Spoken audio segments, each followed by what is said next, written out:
जय जगन्नाथ पिलाने आज आम वीडियो को आपण स्वागत। आज वीडियो आम विभक्ति द्वितीय भाग को आलोचना करेंगे। तो यह पूर्व विभक्ति प्रथम भाग आसी सारी जो मैंने देखी ना प्लेलिस्ट जाए देखी ने सहित व्याकरणर अन्य विभाग गुड़िक आलोचना होती स्वर वर्ण वर्ण वर्ण विषय आलोचना होती व्याकरणर संधि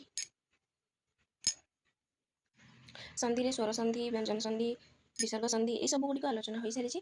तो जो मैंने देखी ना चैनल जाई प्लेलिस्ट देखी ने व्याकरण संबंधी जो वीडियो गुड़ी आसी सारी। तो आज वीडियो को आरंभ करवा ए चतुर्थी विभक्ति सप्तमी विभक्ति पर्यंत आलोचना होती पूर्व वीडियो प्रथम ठार तृतीय विभक्ति पर्यंत आलोचना हो सारी। तो कारक संबंधी वीडियो पे आसी सारी आपड़ी प्लेलिस्ट देखिपारे। तो चतुर्थी विभक्ति चिन्ह होची कु कु कि पाई निमित्त सकाशे मानक मानक पाई एगुड़ी हूँ चतुर्थी विभक्तिर चिन्ह जो शब्द पाखे ये चिन्ह गुड़िक लगी से आम जाना चतुर्थी विभक्ति होती। तो ये गोटे सन्देह मन रखू जे द्वितीय विभक्तिर चिन्ह कौ मानक तो आम द्वितीय विभक्ति और चतुर्थी विभक्ति किपर चिन्ह। तो द्वितीय विभक्ति आलोचना कला बेले केतेटा नियम आम देखी सूत्र आम जानी जो आम जापारे ये जगह द्वितीय विभक्ति हुए। तो से भाव में चतुर्थी विभक्ति को जाना केतोटी नियम अच्छी सूत्र अच्छी जमीक देखिए प्रथम सूत्रटी हूँ संप्रदान कारक चतुर्थी विभक्ति जितेबाला आम कौन गोटे जिनस को पदार्थ को वस्तु को अन्य जन को दौचे आ जिन को परवर्ती समय आम से फेर न आनवाटा होची संप्रदान कारक संप्रदान अर्थ ये जो जिन दान कर जिन आम जब फेर न आनुंट से जगह चतुर्थी विभक्ति हम किसी जिन आम जनक दौचे से जिन आम जब परवर्ती समय न आणुचे ताल हम चतुर्थी विभक्ति जमीक कि रोगी को औषध दियो रोगी को औषध आम जो दौचे से रोगी ठार आम औषधटी फेर आना तेणु रोगी को ये कु रही तो चतुर्थी विभक्ति हम पुरोहित को दक्षिणा दियो आम जो पुरोहित को दक्षिणा दौरान दक्षिणा फेर आना तो से दक्षिणा दौरान पूरा संपूर्ण रूपे तो से जगह हम चतुर्थी विभक्ति। तापर द्वितीय नियम होची निमित्तार्थी चतुर्थी विभक्ति से खेलिबा को जाउची से खेलिबा पई जाउची से पाठ पढ़िबा पई जाउची पाई जो लिखले हमें जो चिन्हटी पाई बा कु निमित्त माँ पानी निमित्त कूआ को जाउछंती। तो एपरी जो वाक्य गुड़िक थी से जगह चतुर्थी विभक्ति होता है। तो से भाव में माँ पानी की जाइछंती पानी की पानी आनिबा पई पानी निमित्त जाइछंती तो एठारे हम चतुर्थी विभक्ति। तापर आम देखिबा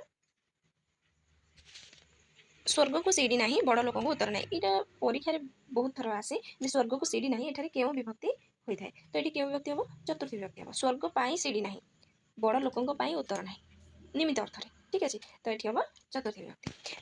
तृतीय नियमटी आम देखा निवारण अर्थ में चतुर्थी विभक्ति अर्थात गोटे जिनस को आम कौन कर दूर करने निवारण अर्थ में। तो से उदाहरण कौन देखा मशा को धुआं दियो मशा ठार आम रक्षा पाइबापी कौन करवा ना धुआं देवा मशा को धुआं दियो ठीक अच्छे। तो ये हम चतुर्थी विभक्ति। निया को पानी दरकार निया को लिभेवाई पानी आवश्यक तो निया को पानी दरकार एठारे निवारण अर्थ में निया को निवारण करने पानी दरकार तो निवारण अर्थ में चतुर्थी विभक्ति। तो एभली भाव में बेले बेले प्रश्न आसी थाए मशा को धुआं दियो क्यों अर्थ में चतुर्थी विभक्ति होती ठीक है से भाव में रोगी को औषध दियो एठारे क्यों अर्थ में चतुर्थी विभक्ति होती यगुड़िक मन रखा पड़ो। तो व्याकरण आलोचना वीडियो सब कही आम नियम सहित सूत्र सहित उदाहरण गोटे गोटे निश्चित भाव में मन रखा पड़ो।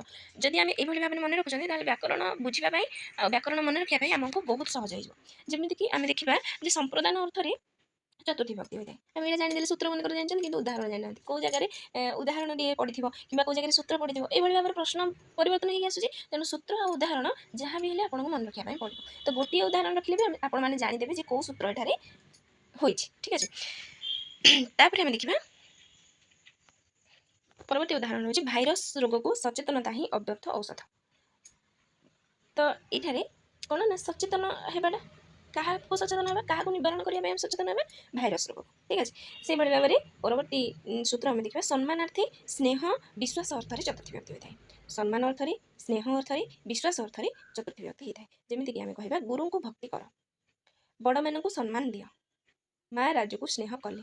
तो ये मु मो सांग को बहुत विश्वास करे सांग को ठीक अच्छे। तो जो स्थान सम्मान स्नेह विश्वास शब्द आसी पूर्व जो शब्दटी रोथे से चतुर्थी विभक्ति होती ठीक अच्छे। तापर आम देखा परवर्ती सूत्र रोज योग्य अर्थ चतुर्थी विभक्ति जेसा को तेसा ठीक अच्छे। ये जगह जेसा को ये चतुर्थी विभक्ति होती जमीती दियों को सेमती पूजा ये चतुर्थी विभक्ति। षष्ठ रुचि अर्थ में चतुर्थी विभक्ति मत छेना भल लगे जरुआ पाटी को खाद्य रुचे ना है। तो ये जगह आम देखा कौ विभक्ति चतुर्थी विभक्ति होती ठीक अच्छे। तो ये कौन हम मते जगह चतुर्थी विभक्ति मते छेना भल लगे है। तो ये जगह हम ସେମିତି ଜରୁଆ ପାଟିକୁ ଖାଦ୍ୟ ରୁଚେ ନାହିଁ ପାଟିକୁ ହେଲା। ତ ଏଇଭଳି ଭାବରେ ଆମେ ଦେଖିଲେ ଚତୁର୍ଥୀ ବିଭକ୍ତି। ତ ପିଲାମାନେ ଆଉ ଗୋଟେ କଥା କହିବା ପାଇଁ ଚାହେଁ, ବେଳେବେଳେ ଦ୍ୱିତୀୟ ବିଭକ୍ତିରେ ମଧ୍ୟ ଏହି ସୂତ୍ରଟି ରହିଛି ଯୋଗ୍ୟ ଅର୍ଥରେ ଚତୁର୍ଥୀ ବିଭକ୍ତି। ତ ପରୀକ୍ଷାରେ ପଡ଼ିଲା ବେଳେ କେବେ ହେଲେ ଦ୍ୱିତୀୟ ଆଉ ଚତୁର୍ଥୀ ବିଭକ୍ତି ସମାନ ଜାଗାରେ ଅପସନ୍ରେ ଆସିନଥିବ। ତେଣୁ ଏଇ ଜିନିଷକୁ ଟିକେ ଧ୍ୟାନ ଦେବେ ଯେ କେଉଁ ବିଭକ୍ତି ଏଠାରେ ହେବ ବୋଲି। ତ ଆଜି ଭିଡ଼ିଓରେ ଆମେ ଏଇ ଚତୁର୍ଥୀ ବିଭକ୍ତିର ତଥ୍ୟକୁ ଆମେ ଜାଣିଲେ। ତାପରେ ଦେଖିବା ପଞ୍ଚମୀ ବିଭକ୍ତି। ପଞ୍ଚମୀ ବିଭକ୍ତିର ଚିହ୍ନ ହେଉଛି ରୁ ଠାରୁ ଉଁ ଠୁ ମାନଙ୍କରୁ ମାନଙ୍କଠୁ ଗୁଡ଼ିକରୁ ଏହିସବୁ ଗୁଡ଼ିକ ହେଉଛି ଚତୁର୍ଥୀ ବିଭକ୍ତିର ଚିହ୍ନ। ଏଗୁଡ଼ିକ ହେଉଛି ପଞ୍ଚମୀ ବିଭକ୍ତିର ଚିହ୍ନ। ତ ପଞ୍ଚମୀ ବିଭକ୍ତିକୁ ଜାଣିବା ପାଇଁ ହେଲେ ଆମେ କେତେଗୁଡ଼ିଏ ନିୟମକୁ ଜାଣିବା ପାଇଁ ପଡ଼ିବ। ପ୍ରଥମ ନିୟମ ହେଉଛି ଅପାଦାନ କାରକରେ ପଞ୍ଚମୀ ବିଭକ୍ତି ହୁଏ। ତ ଯେଉଁ 6 ପ୍ରକାର କାରକ ରହିଛି ସେହି କାରକ ଗୁଡ଼ିକ ବିଭକ୍ତି ସହିତ ଯୋଡ଼ି ହୋଇ ରହିଥାଏ। ତ ଅପାଦାନ କାରକରେ ପଞ୍ଚମୀ ବିଭକ୍ତି ହୋଇଥାଏ। ଅପାଦାନ କାରକ ଗୋଟିଏ ଜାଗାରୁ ଆଉ ଗୋଟିଏ ଜାଗାକୁ ମାନେ ଦୂରେଇ ଯିବାଟା ଯେଉଁଟା ଆମେ କହିବା। ବଡ଼ ଦେଉଳରୁ ପଥର ଖସିଲା, ଠିକ୍ ଅଛି। କେଉଁ ଜାଗାରୁ? ବଡ଼ ଦେଉଳରୁ ଗଛରୁ ଫଳ ପଡ଼ିଲା, ଏଠି ହେବ ପଞ୍ଚମୀ ବିଭକ୍ତି। ତ ପରବର୍ତ୍ତୀ ସୂତ୍ର ଆମେ ଦେଖିବା ହେତୁ ଅର୍ଥରେ ପଞ୍ଚମୀ ବିଭକ୍ତି। ତ ଏଇଥିରେ ଯେଉଁ ସୂତ୍ର ଗୁଡ଼ିକ ପିଲାମାନେ ରହିଛି ସେଗୁଡ଼ିକ ପରୀକ୍ଷାରେ ବହୁତ ଗୁଡ଼ିଏ ଏଇ ମଧ୍ୟରୁ ବହୁତ ଗୁଡ଼ିଏ ପରୀକ୍ଷାରେ ଆସିଛି, ଠିକ୍ ଅଛି। ତ ମୁଁ କହିଦେବି କେଉଁ ଗୁଡ଼ିକ ପରୀକ୍ଷାରେ ଆସିଛି। ତ ଅପାଦାନ କାରକ ତ ନିଶ୍ଚିତ ଭାବରେ ଆସିବ ଯେ ଅପାଦାନ କାରକରେ କେଉଁ ବିଭକ୍ତି ହୋଇଥାଏ, ବା ପଞ୍ଚମୀ ବିଭକ୍ତିରେ ଯେଉଁ ଉଦାହରଣ ଦେଇକି ସେଠାରେ କହିବ ଯେ କେଉଁ ଅର୍ଥରେ ପଞ୍ଚମୀ ବିଭକ୍ତି ହେଉଛି, ଠିକ୍ ଅଛି। ତ ସେଇଭଳି ଭାବରେ ହେତୁ ଅର୍ଥରେ ପଞ୍ଚମୀ ବିଭକ୍ତି ଦେଖିବା। ଅଂଶୁଘାତରୁ ବୁଢ଼ାଟି ପ୍ରାଣତ୍ୟାଗ କଲା, ଅଂଶୁଘାତରୁ ଅଂଶୁଘାତ ହେତୁ, ଠିକ୍ ଅଛି। ଅନାବୃଷ୍ଟିରୁ ମରୁଡ଼ି ପଡ଼ିଲା, ଅତି ଗର୍ବରୁ କଂସର ମୃତ୍ୟୁ, ଠିକ୍ ଅଛି। ଗର୍ବ ହେତୁ ଅନାବୃଷ୍ଟି ହେତୁ এই অর্থରେ ପଞ୍ଚମୀ ବିଭକ୍ତି ହୋଇଥାଏ। ପରବର୍ତ୍ତୀ ସୂତ୍ରଟିକୁ ଆମେ ଦେଖିବା। ଉତ୍ପତ୍ତି ହେତୁବୋଧକ ଶବ୍ଦରେ ପଞ୍ଚମୀ ବିଭକ୍ତି ହୋଇଥାଏ। ମାନେ ଗୋଟିଏ ଜାଗାରୁ ସୃଷ୍ଟି ହୋଇଥିବ, ଉତ୍ପତ୍ତି ହୋଇଥିବ, সেই ଜାଗାରେ ପଞ୍ଚମୀ ବିଭକ୍ତି ହୋଇଥାଏ। ଯେମିତିକି ଆମେ କହିବା କ୍ଷୀରରୁ ଦହି ହୁଏ, କ୍ଷୀରରୁ ଯେଉଁ ଜାଗାରୁ ଉତ୍ପତ୍ତି ହୋଇଥାଏ ସେଇଠି ହେବ ପଞ୍ଚମୀ ବିଭକ୍ତି, ଠିକ୍ ଅଛି। ତ ମୁଗରୁ ଗଜା ବାହାରିଲାଣି, ମୁଗରୁ। ତାପରେ ଆମେ ଦେଖିବା ଉତ୍ପତ୍ତି ଅର୍ଥରେ ପଞ୍ଚମୀ ବିଭକ୍ତି। ମହାନଦୀ ଅମରକଣ୍ଟକ ମାଳଭୂମିରୁ ବାହାରିଛି, କେଉଁଠାରୁ ବାହାରିଛି? ଅମରକଣ୍ଟକ ମାଳଭୂମିରୁ, ଏଠାରେ ହେବ ପଞ୍ଚମୀ ବିଭକ୍ତି। ଗଙ୍ଗା ହିମାଳୟରୁ ନିର୍ଗତ ହୋଇଛି, ତ ରୁ ଚିହ୍ନ ଅଛି ଆଉ ନିର୍ଗତ ହୋଇଛି ବା ଉତ୍ପତ୍ତି ହୋଇଛି ସେଇ ଶବ୍ଦ ଗୁଡ଼ିକ ରହିଥିବ ମାନେ ସେଠାରେ ପଞ୍ଚମୀ ବିଭକ୍ତି ହେବ। ପରବର୍ତ୍ତୀ ସୂତ୍ର ଆମେ ଦେଖିବା ଭିନ୍ନାର୍ଥକ ଶବ୍ଦ ପ୍ରୟୋଗରେ ପଞ୍ଚମୀ ବିଭକ୍ତି ହୋଇଥାଏ। ଯେମିତି ଗୋଟିଏ ଜିନିଷ ଠାରୁ ଆଉ ଗୋଟିଏ ଜିନିଷ ଭିନ୍ନ, ସେଇ ଜାଗାରେ ପଞ୍ଚମୀ ବିଭକ୍ତି ହୋଇଥାଏ। ଏଭଳି ପ୍ରଶ୍ନ ମଧ୍ୟ ଆସିଥାଏ ଯେ ଭିନ୍ନାର୍ଥକ ଶବ୍ଦ ଯୋଗେ କେଉଁ ବିଭକ୍ତି ହୋଇଥାଏ, ଏଠାରେ ପଞ୍ଚମୀ ବିଭକ୍ତି ହୋଇଥାଏ, ଠିକ୍ ଅଛି। ଆମ୍ବ ଠାରୁ ଆମ୍ବଡ଼ା ପୃଥକ, ଗୋଟିଏ ମଣିଷ ଠାରୁ ଅନ୍ୟ ଏକ ମଣିଷ ଭିନ୍ନ ହୋଇଥାଏ, ମଣିଷ ଠାରୁ ଆମ୍ବ ଠାରୁ, ଠିକ୍ ଅଛି। ତାପରେ ଦେଖିବା ଉତ୍କର୍ଷ ଅପକର୍ଷ ଅର୍ଥରେ ପଞ୍ଚମୀ ବିଭକ୍ତି। এই ପ୍ରଶ୍ନଟି ପୂର୍ବରୁ ଆସିସାରିଛି ପରୀକ୍ଷାରେ। ତ ଉତ୍କର୍ଷ ଅପକର୍ଷ ଅର୍ଥରେ କେଉଁ ବିଭକ୍ତି ହୋଇଥାଏ? କେଉଁ ବିଭକ୍ତି ହୋଇଥାଏ? ପଞ୍ଚମୀ ବିଭକ୍ତି ହୋଇଥାଏ। ଉଦାହରଣ ଦେଖିନେବା। ଲୁହା ସୁନା ଠାରୁ ବେଶୀ ଦରକାରୀ, ସୁନାର ମୂଲ୍ୟଟା ଅଧିକ ହୋଇଥିଲେ ମଧ୍ୟ ଲୁହା ସୁନା ଠାରୁ ବେଶୀ ଦରକାରୀ ହୋଇଥାଏ। ତ ଏଠାରେ ଉତ୍କର୍ଷ ଅପକର୍ଷ ଅର୍ଥରେ ପଞ୍ଚମୀ ବିଭକ୍ତି ହୋଇଛି। ଖଣ୍ଡା ଠାରୁ କଲମ ଅଧିକ ଶକ୍ତିଶାଳୀ, ଖଣ୍ଡା ଠାରୁ ସୁନା ଠାରୁ ଏଠି ହେଇଛି କ'ଣ ନା ଉତ୍କର୍ଷ ଆଉ ଅପକର୍ଷ ଅର୍ଥରେ ପଞ୍ଚମୀ ବିଭକ୍ତି।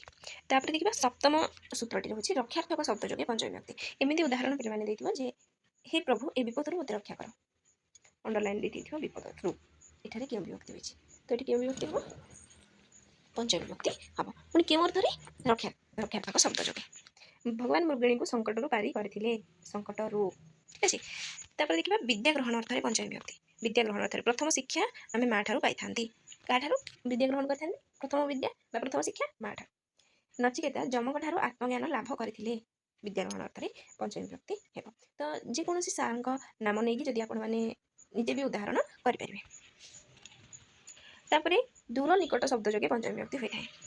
ବିଦ୍ୟାଳୟରୁ ଆମ ଘର ପାଖ, ଦୂର, ଏଠାରେ ପଞ୍ଚମୀ ବିଭକ୍ତି ହୋଇଥାଏ। ଗାଁ ଠାରୁ ମନ୍ଦିର ଅଳ୍ପ ଦୂର, ଦୂର ନିକଟ ଶବ୍ଦ ଯୋଗେ ପଞ୍ଚମୀ ବିଭକ୍ତି।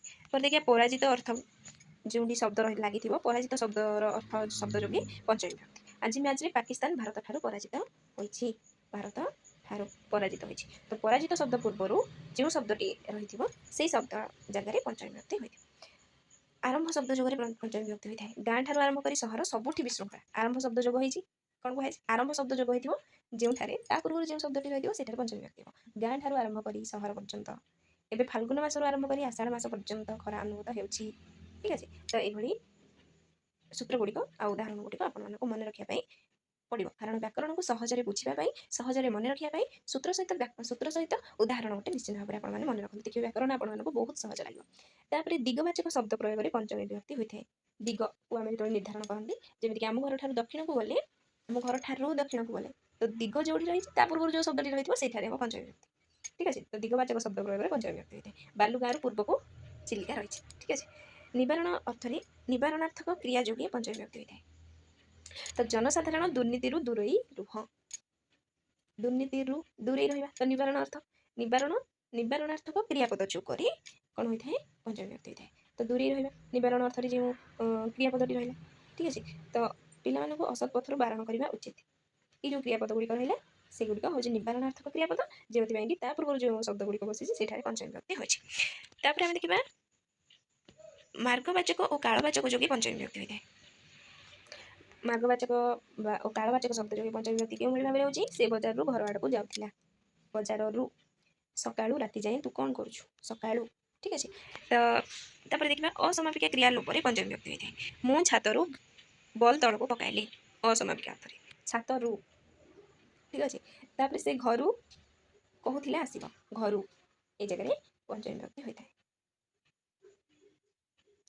ପରବର୍ତ୍ତୀ ସୂତ୍ର ଦେଖିବା ବିରାମ ଅର୍ଥ ବୁଝାଉଥିବା ଶବ୍ଦ ଯୋଗେ ପଞ୍ଚମୀ ବିଭକ୍ତି ହୋଇଥାଏ ଯେତେବେଳେ କୌଣସି ଗୋଟେ କାର୍ଯ୍ୟରୁ ବିରତି ନିଆଯାଉଛି ସେଇ ଜାଗାରେ ପଞ୍ଚମୀ ବିଭକ୍ତି ହୋଇଥାଏ ସେ ପାଠପଢ଼ାରୁ ବିରତ ହେଲେ ଦାରିଦ୍ର୍ୟ ଯୋଗୁଁ କେତେ ପାଠପଢ଼ାରୁ ବିରତ ହୁଅନ୍ତି ଏଭଳି ବାକ୍ୟ ଯେଉଁଠାରେ ଥିବ ରୁ ଶବ୍ଦ ଥିବ ସେଠାରେ ବିରାମ ଅର୍ଥରେ ପଞ୍ଚମୀ ବିଭକ୍ତି ହୋଇଥାଏ ତାପରେ ଦେଖିବା ଷଷ୍ଠୀ ବିଭକ୍ତିରେ ଚିହ୍ନ ପିଲାମାନେ ର ମାନଙ୍କର ଏ ର ମାନଙ୍କର ଯେଉଁଠି ଥିବ ସେଠି ଆମେ ଜାଣିବା ଷଷ୍ଠୀ ବିଭକ୍ତି ହୋଇଯିବ ତ ତା ପାଇଁ ମଧ୍ୟ କେତେକ ସୂତ୍ର ରହିଛି ଯେମିତିକି ଆମେ ଦେଖିବା ସମ୍ବନ୍ଧେ ଷଷ୍ଠୀ ବିଭକ୍ତି ସମ୍ବନ୍ଧ ପଦ ବିଭିନ୍ନ ପ୍ରକାର ହୋଇଥାଏ ଯେମିତି ଜନକ ସମ୍ବନ୍ଧ ଆଶ୍ରୟ ସମ୍ବନ୍ଧ ବ୍ୟାପ୍ତି ଅର୍ଥରେ ଏଭଳି ଭାବରେ ବିଭିନ୍ନ ପ୍ରକାରର ସମ୍ବନ୍ଧ ହୋଇଥାଏ ତ ଉଦାହରଣ ଦେଖିନେବା ରାମ ଦଶରଥଙ୍କର ପୁତ୍ର ସମ୍ବନ୍ଧେ ଷଷ୍ଠୀ ବିଭକ୍ତି ଏଭଳି ପ୍ରଶ୍ନ ମଧ୍ୟ ଆସେ ପରୀକ୍ଷାରେ ଅନ୍ଧର ଲଉଡ଼ି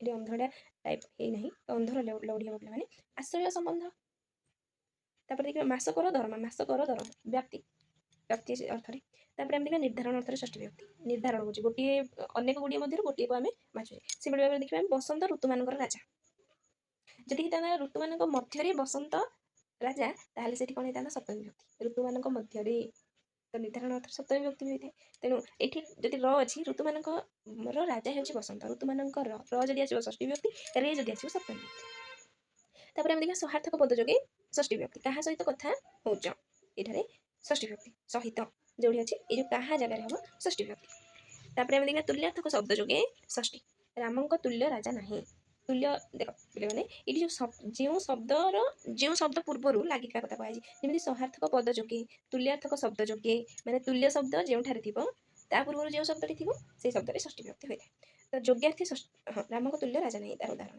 ଯୋଗ୍ୟାର୍ଥୀ ଷଷ୍ଠୀ ବିଭକ୍ତି ଖାଇବାର ପୁଅ ଗଲା ମଥୁରାପୁରକୁ ଖାଇବା ପାଇଁ ଯେଉଁ ପୁଅ ଯୋଗ୍ୟ ସିଏ ଗଲା ମଥୁରାପୁରକୁ ତ ଖାଇବାର ଏଇ ଜାଗାରେ ହେବ ଷଷ୍ଠୀ ବିଭକ୍ତି ପରବର୍ତ୍ତୀ ସୂତ୍ର ଆମେ ଦେଖିବା ବିନା ପରି ପ୍ରତି ବ୍ୟତୀତ ଆଦି ଶବ୍ଦ ଯୋଗରେ ଷଷ୍ଠୀ ବିଭକ୍ତି ହୋଇଥାଏ ଗୁରୁଜନଙ୍କ ପ୍ରତି ଭଲ ବ୍ୟବହାର କର ମୋ ବ୍ୟତୀତ ସମସ୍ତେ ଆମିଷ ଖାଆନ୍ତି ତ ଏଇ ଜାଗା ଗୁଡ଼ିକରେ ଷଷ୍ଠୀ ବିଭକ୍ତି ହୋଇଛି ଦୂର ନିକଟ ଶବ୍ଦ ଯୋଗେ ଷଷ୍ଠୀ ବିଭକ୍ତି ତ ପିଲାମାନେ ଏଠି କହିଦେଉଛି ଯେ ଯଦି ଏମିତି ପଦ ଗୁଡ଼ିକ ବାକ୍ୟ ଗୁଡ଼ିକ ରହିଲା ଗୁରୁଜନଙ୍କ ପ୍ରତି ଭଲ ବ୍ୟବହାର କର ତ ଏଠାରେ ଚିହ୍ନ ନାହିଁ ଆମେ କେମିତି ଚିହ୍ନିବା ଷଷ୍ଠୀ ବିଭକ୍ତି ବୋଲି ତ ଆମେ ଯଦି ସୂତ୍ରଟିକୁ ମନେ ରଖିଥିବା ତାହେଲେ ଆମେ ଚିହ୍ନିପାରିବା ଯେମିତିକି ସୂତ୍ର ରହିଲା ବିନା ପରି ପ୍ରତି ବ୍ୟତୀତ ଏଇ ଶବ୍ଦ ଯୋଗରେ ଷଷ୍ଠୀ ବିଭକ୍ତି ହୋଇଥାଏ ତ ଏଠାରେ କେଉଁଠାରେ ଷଷ୍ଠୀ ବିଭକ୍ତି ହୋଇଛି ଗୁରୁଜନଙ୍କ ଏଇ ଜାଗା ଠିକ୍ ଅଛି ତ ଦୂର ନିକଟ ଶବ୍ଦ ଯୋଗେ ଷଷ୍ଠୀ ବିଭକ୍ତି ଶିକ୍ଷକଙ୍କ ନିକଟରେ ମୋର ବହିଟି ରହିଗଲା ଏଇ ଜାଗାରେ ଆମର କ'ଣ ହେବ ଷଷ୍ଠୀ ବିଭକ୍ତି ହେବ ମାନେ ଦୂର ନିକଟ ଶବ୍ଦ ଯୋଗ ହୋଇଥିବ ସେଇଠାରେ ଷଷ୍ଠୀ ବିଭକ୍ତି ହେବ ବାକି ଆପଣମାନଙ୍କୁ ଦେଖିବା ପାଇଁ ପଡ଼ିବ ଏଠି ଚିହ୍ନ କ'ଣ ରହିଛି এই ସୂତ୍ର ତ ଗୋଟେ ଜାଗାରେ ସମାନ ରହିଯାଉଛି ତେଣୁ ଚିହ୍ନଟାକୁ ଦେଖିବା ପାଇଁ ପଡ଼ିବ ସୂତ୍ରଟାକୁ ଦେଖିବା ପାଇଁ ପଡ଼ିବ ଦୁଇଟିକୁ ଦେଖିକି ଆପଣମାନଙ୍କୁ ଆନ୍ସର ଦେବା ପାଇଁ ପଡ଼ିବ ଆଶୀର୍ବାଦାର୍ଥ କଲ୍ୟାଣ ମଙ୍ଗଳ ସୁଖ ସମୃଦ୍ଧି ଇତ୍ୟାଦି ଶବ୍ଦ ଯୋଗରେ ଷଷ୍ଠୀ ବିଭକ୍ତି ହୋଇଥାଏ ଭକ୍ତର ମଙ୍ଗଳ ହେଉ ର ଅଛି ମଙ୍ଗଳ ଶବ୍ଦ ଯୋଗ ହେଇଛି ତ ନିଶ୍ଚିତ ଭାବରେ ଷଷ୍ଠୀ ବିଭକ୍ତି ହେବ ଦେଶର କଲ୍ୟାଣ ହେଉ କଲ୍ୟାଣ ମଙ୍ଗଳ ସୁଖ ସମୃଦ୍ଧି ଏହି ଅର୍ଥରେ ଷଷ୍ଠୀ ବିଭକ୍ତି ହୋଇଥାଏ ତାପରେ ଆମେ ଦେଖିବା ସପ୍ତମୀ ବିଭକ୍ତି ଶେଷ ବିଭକ୍ତି ସପ୍ତମୀ ବିଭକ୍ତି ତାର ଚିହ୍ନ ହେଉଛି ରେ ଠାରେ ମାନଙ୍କରେ ମାନଙ୍କ ଠାରୁ ଗୁଡ଼ିକରେ ଗୁଡ଼ିକଠାରେ ଠିକ୍ ଅଛି ତ ସପ୍ତମୀ ବିଭକ୍ତିରେ କେତୋଟି ନିୟମ ରହିଛି ଦେଖିବା ଆମେ ଅଧିକରଣ କାରକରେ ସପ୍ତମୀ ବିଭକ୍ତି ହୋଇଥାଏ ତ ଅଧିକରଣ କାରକ ହେଉଛି 3 ପ୍ରକାର ସ୍ଥାନାଧିକରଣ କାଳାଧିକରଣ ବିଷୟାଧିକରଣ ତ ଉଦାହରଣ ଗୁଡ଼ିକୁ ଦେଖିନେବା ଆମେ ମୋ ସାଙ୍ଗ ଭୁବନେଶ୍ୱରରେ ରହୁଛି ସ୍ଥାନ କଥା ଆସୁଛି ପିଲାମାନେ ଭୁବନେଶ୍ୱରରେ ରହୁଛି ତ ଏଠାରେ ସପ୍ତମୀ ବିଭକ୍ତି ହେବ କେଉଁ ଅର୍ଥରେ ସ୍ଥାନାଧିକରଣ ଏଠାରେ ତାପରେ ଦେଖିବା କାଳାଧିକରଣ ଆଷାଢ଼ ମାସରେ ରଥଯାତ୍ରା ହୁଏ ଆଷାଢ଼ ମାସ ଗୋଟେ ସମୟ କଥା କୁହାଯାଉଛି ସମ୍ପଦ କାଳେ ସର୍ବସୁଖା କେଉଁ ସମୟରେ ସମ୍ପଦ ସମୟରେ ଠିକ୍ ଅଛି ତ ସମ୍ପଦ କାଳେ ସର୍ବସୁଖା କାଳେ ଜାଗାରେ ଅଛି ସପ୍ତମୀ ବିଭକ୍ତି ବିଷୟାଧିକରଣ ରାମ ସାହିତ୍ୟରେ ଦକ୍ଷ ବ୍ୟାକରଣରେ ଦକ୍ଷ ଗଣିତରେ ଦକ୍ଷ ତ ଏଇ ଜାଗାରେ ହେବ ଅଧିକରଣ କାରକ ସପ୍ତମୀ ବିଭକ୍ତି ତାପରେ ଦେଖିବା ଭାବେ ସପ୍ତମୀ ସୂର୍ଯ୍ୟ ଉଦୟରେ ପଦ୍ମ ଫୁଟେ ଗୋଟେ କାର୍ଯ୍ୟ ହେବା ସମୟରେ ସେଇ କାର୍ଯ୍ୟ ପାଇଁ ଆଉ ଗୋଟେ କାର୍ଯ୍ୟ ହେଉଛି ଯେତେବେଳେ ହେଉଛି ଆମେ ସେତେବେଳେ ଦେଖିବା ସପ୍ତମୀ ବିଭକ୍ତି ସୂର୍ଯ୍ୟ ଉଦୟ ହୁଅନ୍ତି ସେଇ ସମୟରେ ପଦ୍ମ ଫୁଟେ सूर्य उदय पद्म फुटे। तृतीय सूत्र रोचे विप्सा अर्थ सप्तमी विभक्ति होता है। एवं घरे घरे युद्धर चर्चा होची, घरे घरे विप्सा अर्थ बारंबार गोटे शब्द उच्चारित होगा गाँव गाँव विशृंखला मातिगला। सादृश्य असादृश्य अर्थ सप्तमी विभक्ति यहाँ पे परीक्षा पड़ी सादृश्य असादृश्य अर्थ क्यों विभक्ति होता है। संपत्ति भाई भाई कली, घरे बाहर सबुठी अशांति। ठीक अच्छे, तो सादृश्य असादृश्य अर्थ सप्तमी विभक्ति होता है। परवर्ती सूत्र आम देखा निर्धारण अर्थ सप्तमी विभक्ति, जमीन कि पूर्व मुझे कहली निर्धारण अर्थ षष्ठी विभक्ति होता है, निर्धारण अर्थ सप्तमी विभक्ति होता है। तो आपको चिन्हटी को देखा पड़ो कौन रही चिन्ह ल रही ना रे रही। तो कवि मान मध्य कालिदास श्रेष्ठ, फूल मान भितर गोलाप सुंदर, जाति मान मध्य क्षत्रिय विरथी मध्य भितर ये भाव शब्द जो आसो से सप्तमी विभक्ति। तापर देखा निपुण अर्थ सप्तमी विभक्ति जोटा कि विषयाधिकरण बोली जेकोसी विषय जेकोसी कार्य जड़े निपुण हो जड़े दक्ष हो से जगह कौन हम सप्तमी विभक्ति हम। तो से गणित पटु, गीता संगीत दक्ष ये जगह सप्तमी विभक्ति हम। परवर्ती सूत्र रोचे पे विश्वास भक्ति स्नेह अनुराग शब्द जोग पंचमी विभक्ति। मो सांग उपर मोर विश्वास अच्छी उपर, तो या पूर्व रही विश्वास शब्द जो षष्ठी विभक्ति होता है। ठीक अच्छे, देखिए षष्ठी विभक्ति उदाहरण कौन रही है।